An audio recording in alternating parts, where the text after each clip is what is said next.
What's up mga boss? Mauski here ng Papa Beards Toy HQ. So time check tayo, 3:47 ng hapon, Sabado, January 10. So maya-maya ng konti, no, 5 PM magkakaroon tayo ng live selling dito sa headquarters natin. So gusto ko lang i-share sa inyo kung ano ba yung nangyayari before, during, tsaka after nung live selling. So tara, samahan nyo ako. So, bago magsimula yung live selling, last minute check lang ako ng inventory. Tapos, double check ng list ng items na mga isasalang ko sa live.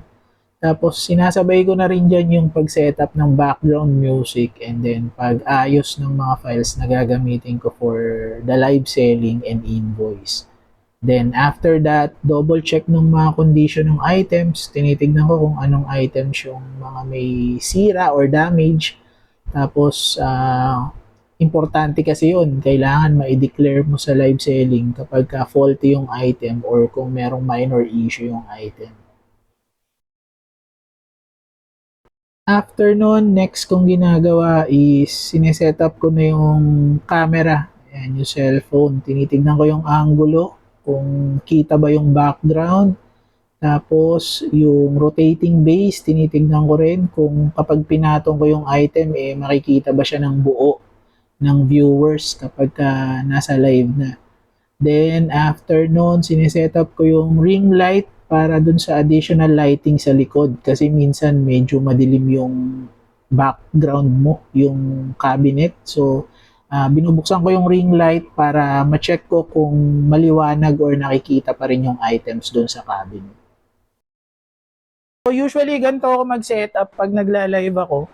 So yung mga items na isasalang natin, nandito siya malapit sa upuan ko. Doon ako upo mamaya. So para madali siyang abutin kapag nagla-live selling na ako. So nakakamada siya dyan. Based sa lineup kung paano ko siya isasalang.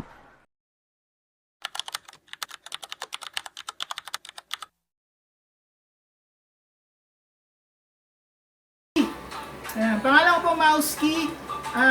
Page ko po is Papa Birds Toy HQ. Kung hindi pa kayo naka-like and follow sa page, mag-like and follow na po kayo sa page. Road to 2,000 followers na po tayo. So, yan, maraming salamat. Welcome sa live. Sana po magustuhan nyo tong live selling natin ngayong araw mga boss. Thank you so much. Yan. Magbabasa lang ako ng comments mga boss ha. Wait lang. Ang dami nyo nag-comments eh. Tapos magpapa-freebie tayo. Wait lang.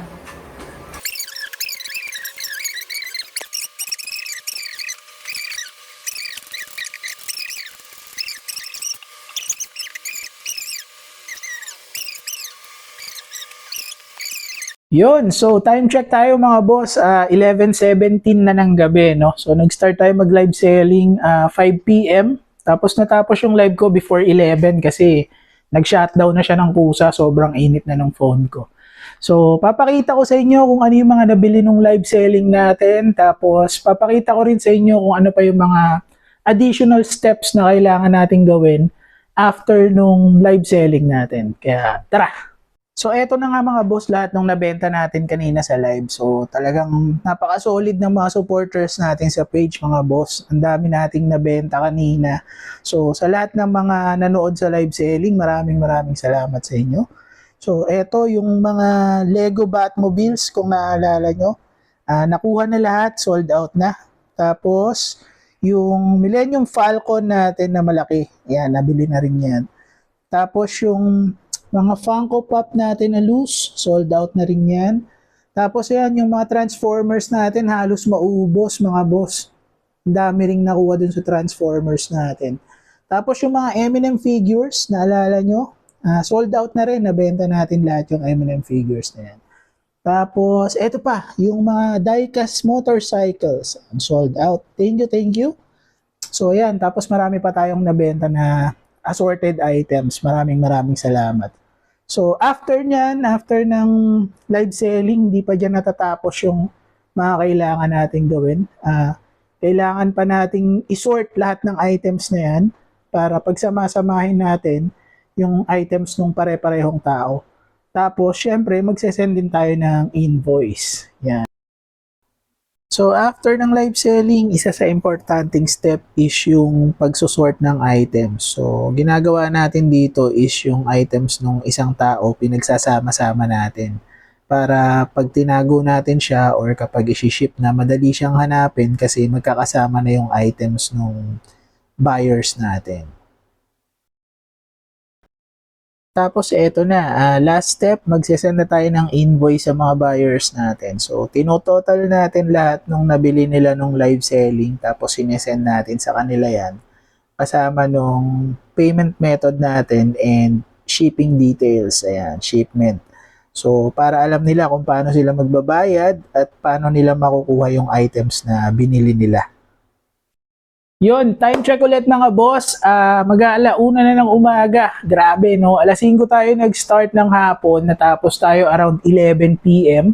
Tapos, sorting and invoice, sinabot tayo na hanggang 1 a.m. mga boss. So, di rin talaga biro ang mag-live selling. Kaya sa mga kapwa ko live seller dyan, saludo ako sa inyo mga bossing. Yan. Sa lahat ng mga sumusuporta sa page, maraming salamat sa inyo. Nakakapagpatuloy po ang page natin dahil sa suporta nyo. At sa mga buyers naman, iwasan nyo maging bogus miner or mga joy-joy. Kasi yun, nakita nyo naman, hindi talaga biro din ang pinagdadaanan ng mga live sellers natin. So, ayun, ako po si Mauski. Magpapaalam na po ako. Masakit na ang katawang lupa ako. Mga boss, magpapahinga na ako. So, hanggang sa susunod na aratan. See you!